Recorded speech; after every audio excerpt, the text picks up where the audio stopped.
જો ભાઈ જીતની ખુશી એવી છે ને, ભલે તે પછી સ્કૂલના રિઝલ્ટની હોય કે ક્રિકેટમાં મળેલા વર્લ્ડ કપની હોય કે ગીવેમાં મળેલા ગિફ્ટની હોય, પણ બાળકોની ખુશી કંઈક અલગ જ હોય. એવી જ એક બાળકની ખુશી જુઓ, અમારા ગીવેમાં વિજેતા બનેલા બાળકની ખુશીની એક ઝલક જુઓ.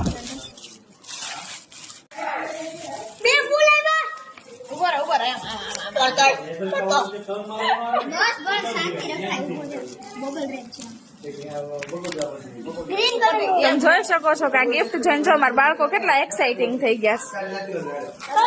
યોગેશ્વર સ્ટેશનરી માંથી ફ્રી ગિફ્ટ મળ્યું છે મને, ગારિયાધાર સુધી ફ્રીમાં પહોંચાડી દીધું છે. થેન્ક યુ હો ભાઈ, કોઈ પણ પ્રકારનો ચાર્જ લીધો નથી. અને આ સરસ મજાના જો ફૂલ રેકેટ છે એ મોકલી આપ્યા છે તમે.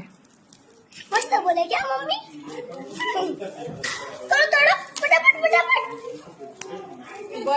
જો બાળકો કેટલા એક્સાઇટિંગ છે. આમ બતાય તમારે